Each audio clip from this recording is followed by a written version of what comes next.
Assalamu alaikum wa rahmatullah. I do apologize deeply about that. It seemed we had some sort of technical issue which caused our live stream to end abruptly. So we are now just recording the remainder of our discussion and we'll post it later on, inshallah ta'ala. So as I was saying before, we were just kind of going over some examples of the different founders of the four major schools of thought today in terms of how their stance against Dr. Bilal Phillips' interpretation of Taqleed, which again, how he interpreting it with his book is blindly following a madhab or a particular scholar.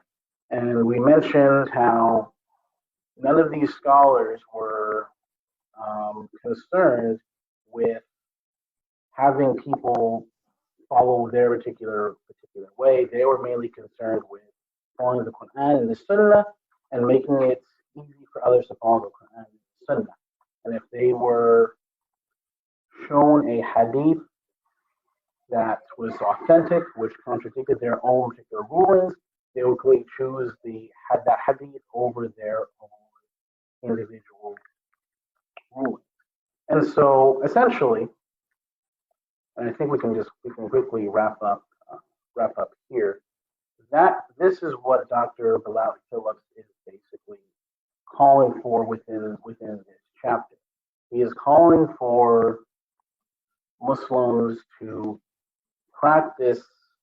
He calls it ittiba, the way in which basically he defines it as following imams and scholars and madhabs within reason. So essentially what he is calling for is, yes, follow a madhab, follow a scholar, but don't take that scholar's word, the imam of the madhab's word, as on the same level of the Quran and the hadith. And that's essentially the type is what he calls for at the end of this chapter, is for Muslims not to blindly follow an imam or a scholar, but instead follow them based off within reason, essentially. Don't take everything they say as a complete truth. If there's authentic hadith and resources that contradict that, don't fall into that trap. It's essentially what Dr. Bilal Phillips is calling for, and that's where we can end the chapter here. And so just a couple of my own thoughts in regards to this chapter and what Dr. Bilal is saying. So as you guys know, last week and last couple weeks, I've been saying that in terms, if one chooses to follow a madhab, I say it's good to follow a madhab mainly because it's the easiest and clearest way for a Muslim, especially a layman, to follow the Quran and the Sunnah, because the work has already been done by the scholars of these schools of thought. Right? At the same time, I think it's very important for us to understand the difference between listening to a person with knowledge and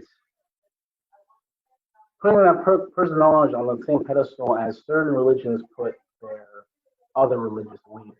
And I'm not going to call out any particular religions, but those of you who with a Christian background probably know what I'm referring to.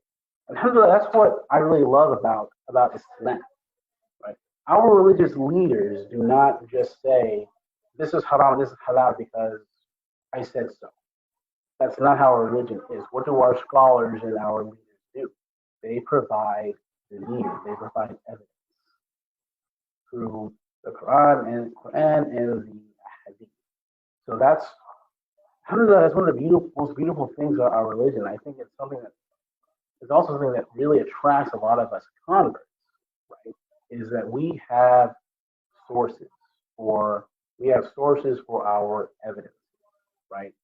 And what I can say for myself, like Brother Hasib said, that this particular chapter is, of course, Dr. Bilal's own opinion in regards to his feelings on Taqleed and how he particularly interprets and translates Taqleed. But what I can say is if an imam that you follow or a method that you follow tells you something or that sounds off or sounds like it's contradicting a particular hadith that you know, don't be afraid to ask questions. Don't be afraid to ask, Imam, can you tell me like what is the evidence for that so I can further understand? Don't be afraid to ask those questions. I think a lot of times you find in the Muslim community this idea that scholars are not to be questioned.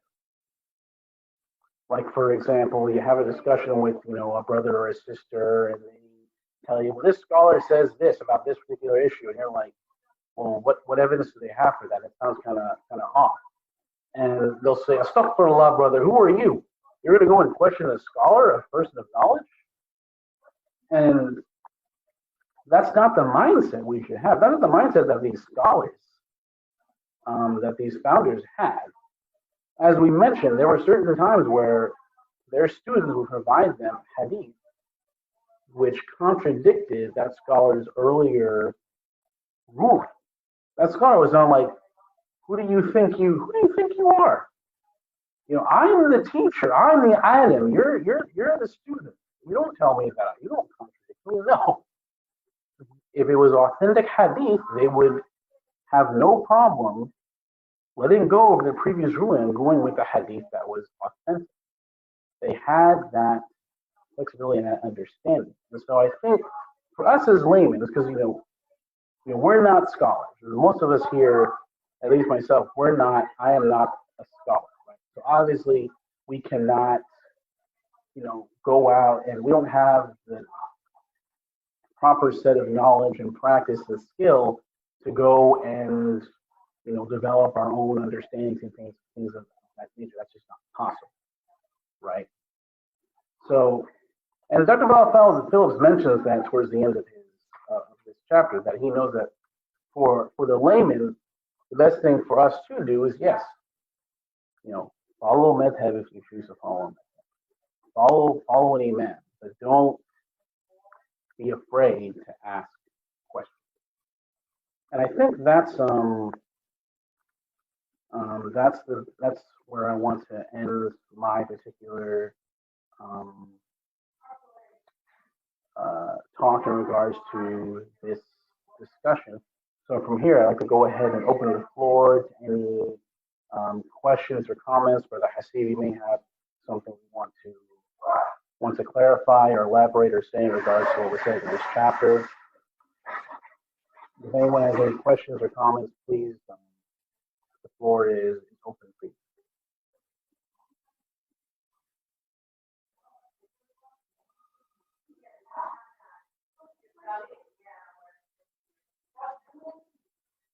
Everyone's pretty tight-lipped today, huh? All right, if no one has any questions or comments, we can just go ahead and close early. So next week will be, inshallah, our final session for this book. And as I mentioned, I've been mentioning for the past 4 weeks, after that, we do plan on going over a book which will educate us on the history of racial inequality in America, just for us to be more educated and have a better understanding of the current humanitarian crisis and the current movement that's going on right now. And so please do look forward to that. And with that, we can go ahead and close, unless there are any. This is everyone's last chance to have any questions or comments. If not, we'll go ahead and close.